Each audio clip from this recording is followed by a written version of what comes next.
ભારતીય વેપારીઓનો તુર્કી અને અઝરબૈજાન સાથે વેપારનો બહિષ્કાર દિલ્હીમાં આયોજિત CAITના સંમેલનમાં નિર્ણય લેવાયો। સમગ્ર દેશમાંથી આવેલા 125 થી વધુ વેપારી આગેવાનોએ દ્રઢ સંકલ્પ લીધો।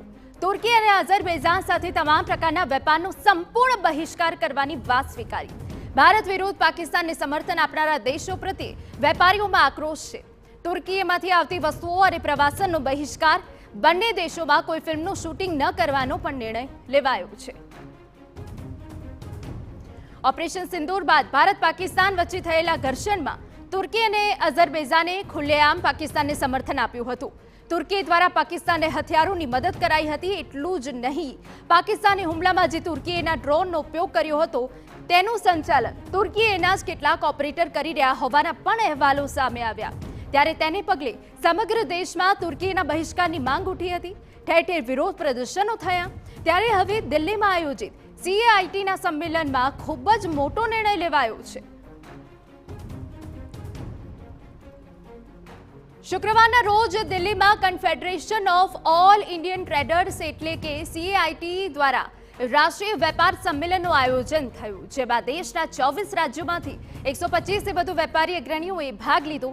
અહીં સર્વસંમતિથી સંકલ્પ લેવાયો કે ભારતનો વેપારી સમુદાય તુર્કી અને અઝરબૈજાન સાથે કોઈ પણ પ્રકારનો વેપાર નહીં કરે, જેમાં પ્રવાસન પણ સામેલ છે। વેપારી સમુદાય દ્વારા ફિલ્મ ઉદ્યોગને પણ અપીલ કરાઈ। આ બંને દેશોમાં કોઈ ફિલ્મનું શૂટિંગ ન કરાય અને જો કોઈ ફિલ્મ શૂટ થશે તો તેનો ભારતમાં બહિષ્કાર થશે।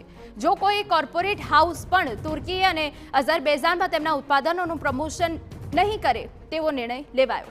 CAITના મહાસચિવ અને ભાજપ સાંસદ પ્રવીણ ખંડેલવાલે જણાવ્યું કે તુર્કી અને અઝરબૈજાનનું વલણ 140 કરોડ ભારતીયોની લાગણીનું અપમાન છે। ये निर्णय लेने की वजह बड़ी स्पष्ट है कि तुर्की और अजरबैजान ने भारत के खिलाफ पाकिस्तान का खुलकर के समर्थन किया, जिसके कारण से देश भर का व्यापार और उद्योग बेहद आक्रोशित है। व्यापारियों में रोष है। विभिन्न राज्यों के व्यापारियों ने यहां आकर के अपनी बात को कहा है और ऐसा हो नहीं सकता कि जो देश भारत का विरोध करेगा, भारत का व्यापारी उसके साथ कारोबार करेगा। સંમેલનમાં જણાવાયું હતું કે તુર્કી દ્વારા આંતરરાષ્ટ્રીય મંચ પર સતત ભારત વિરોધી નિવેદનો કરવા અને પાકિસ્તાનનું સમર્થન કરવું તે કોઈ પણ સંજોગોમાં સ્વીકારી ન શકાય। બીજી તરફ હોલસેલ મર્ચન્ટ એસોસિએશન પણ કેટલોક નિર્ણય લીધો છે। તેઓ તુર્કીએથી આવતા સફરજન ખરીદશે નહીં।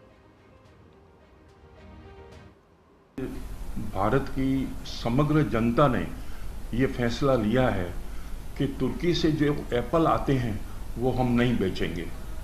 और तुर्की एक छोटा सा कंट्री है, उसका 2 या 3% माल यहाँ आता है, उससे इंडिया को कोई इफेक्ट नहीं पड़ेगा।